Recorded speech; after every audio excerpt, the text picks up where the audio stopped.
साबुदाणा आणि भाकरीच्या अशा चकल्या जर तुम्ही एकदा बनवल्या ना, तर विश्वास ठेवा, मधल्या वेळेस असोत किंवा उन्हाळ्यामध्ये सुट्टींमध्ये मुलांना काहीतरी खावं असं वाटते, तेव्हा सुद्धा हा स्नॅक्स परफेक्ट राहील. सोबतच हे स्पेशली उपवासासाठी सुद्धा बनवलं जातं. तर महाचे वाळवणाचे पदार्थ जर तुम्ही बनवणं सुरू करत असाल तर त्यामध्ये हा पदार्थ जरूर बनवा. अगदी खुसखुशीत राहतो, वर्ष 2 वर्ष टिकतो, अजिबातही खराब होत नाही. पाहू शकता साबुदाणा घालण्याची जी पद्धत आहे ती अगदी टप्पोरेदार साबुदाण्याच्या मध्ये उठून दिसतो. तर सुरुवातीला काय करायचं, रात्री साबुदाणा भिजत घालून ठेवायचा, सकाळी उठलं की आलू उकडून घ्यायचे. सर्व साहित्य मी सारख्याच प्रमाणात घेते. काही जण आलू कमी आणि साबुदाणा कमी, भगर थोडा जास्त असं काही करतात, पण मी सर्व तीनही जिन्नस सारखं घेते. आलू थोडीशी कमी घेते पण भगर आणि साबुदाणा सारखाच घेते. तर अर्ध्या किलोचं इथे आपलं भगराचं पॅकेट आहे हे. तर अर्धाच किलो मी साबुदाणा भिजत घातलेला आहे. कढईमध्ये थोडंसं तेल घालायचं, जास्त तेल नाही पाहिजे, फक्त थोडीशी फोडणी बसण्यासाठी तेल लागतं बघा, 2 चमचे. तेल थोडंसं गरम झालं की त्याच्यामध्ये घालायचं 2 चमचे भरून जिरं. भाजलेलं जिरं नाहीये, कच्चंच जिरं आहे. अख्खं जिरं घालायचं, छान दिसतं चकलीमध्ये. आता बरेच जण ओवा सुद्धा घालतात, तुम्हाला जर घालावासा असेल तर ओवा सुद्धा तुम्ही याच्यामध्ये घालू शकता. जास्त जिन्नस आपण याच्यामध्ये घालणार नाही, जेणेकरून ते उपवासाला चालतील असेच घालूयात, म्हणजे हे चकल्या उपवासाला सुद्धा खाल्ल्या जातात. जिरं असं छान फुललं पाहिजे बघा, मस्तच. आता जिरं फुललंय तर चला लगेच मीठ घालून घेऊयात. मी मीठ इथे छोट्या चमच्याने 2.5 चमचे घातलेलं आहे. हे मीठ नुसतं भगरासाठीच नसून जे आपण याच्यामध्ये साबुदाणा घालणार आहे, आलू घालणार आहे, त्याच्यासाठी सुद्धा आहे. तर इथे 3 ग्लास पाणी घातलेलं आहे. आता पाण्याला छान अशी खदखदून उकळी आणायची आहे आपल्याला, तर त्याच्यासाठी आपण याच्यामध्ये लाल तिखट घालूयात. आता तुम्हाला या चकल्यांमध्ये जर हिरवी मिरची घालायची असेल तर हिरवी मिरची, अद्रकची पेस्ट सुद्धा तुम्ही घालू शकता. पण मी जवळजवळ 2.5 चमचे याच्यामध्ये लाल तिखट घातलंय. मिक्स करून घेते. छान अशा मस्त चटपटी तिखट वखट चकल्या छान लागतात ह्या उपवासाला. आता उकडी आणून घ्यायची आपल्याला, तर गॅस मोठा केलेला आहे आणि आता एक खदखदून असं शिजवून घेऊयात. म्हणजे पाण्याला अशी छान उकडी आली की मग नंतर आपल्याला त्याच्यामध्ये जो भगर आपण घेतलेला आहे तो भगर घालून घ्यायचा आहे. बघू शकता पाण्याला उकडी आली, घेतलेला भगर घातला. संपूर्ण भगर आपण या स्टेजला त्याच्यामध्ये घालून घेतलेला आहे. आता आपल्याला हे शिजवून घ्यायचं आहे. तर याच्यावरती झाकण ठेवून शिजूयात, म्हणजे कसं भगर लवकर शिजला जातो.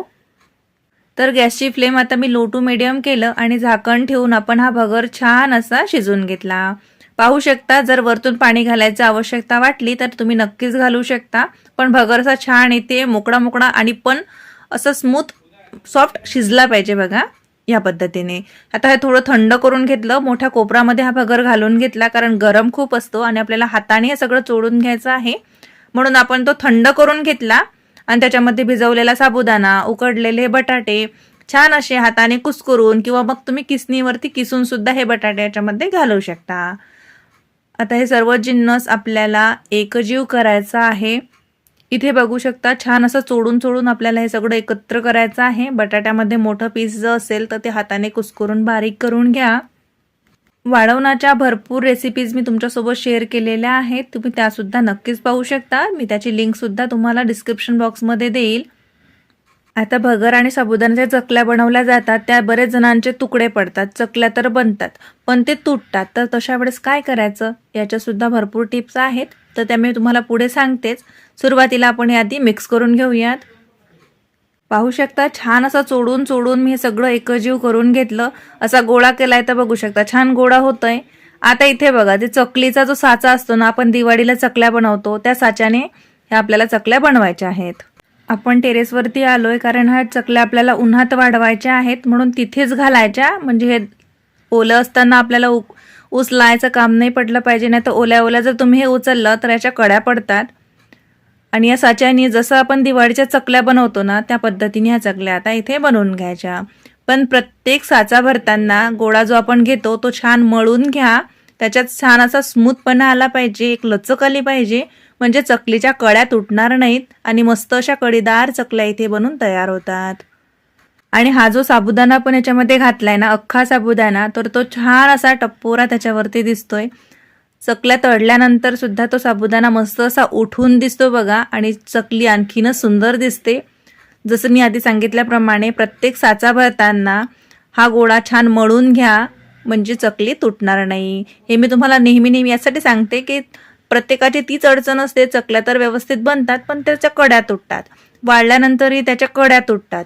तर असं होणार नाही, म्हणून याच्यासाठी व्यवस्थित हा गोळा मळून घ्या, नंतर साच्यामध्ये भरा आणि त्याच्या चकल्या पाडून घ्या. शक्यतोवर चकलीचं थोडंसं मोठं असते ना, ते जाडवालं पातं ते लावा, म्हणजे काय होते, हे चकल्या वाढतात ना, तर आधीच जर बारीक बनवल्या तर वाढल्यानंतर त्या आणखीन बारीक होतात. म्हणून थोड्याशा मोठ्या पात्याच्या चकलींच्या साच्याने बनवून घ्या. पाहू शकता, वाढल्यानंतर बघू शकता कशा बारीक होतात, पण तेलामध्ये गेल्या की हा आणखी फुलतात बघा. आणि हा साबुदाणा बघू शकता काय मस्त दिसतोय. 2 ते 3 दिवस उन्हात मी छान ह्या चकल्या वाढवून घेतल्या. कडकडीत उन्हात ह्या चकल्या वाढवायच्या, तरच स्टोअर करायच्या. 3 दिवस वाढवा, 4 दिवस वाढवा, पण चकली छान वाढली पाहिजे तरच त्या स्टोअर करा. नाहीतर चकल्याला वास लागतो, त्या फुली येतात आणि त्या सॉफ्ट पडतात बघा. म्हणून कडकडीत उन्हात छान 3-4 दिवस वाढवून घ्या आणि मस्त कडकडीत तेलामध्ये ह्या चकल्या तळून घ्या.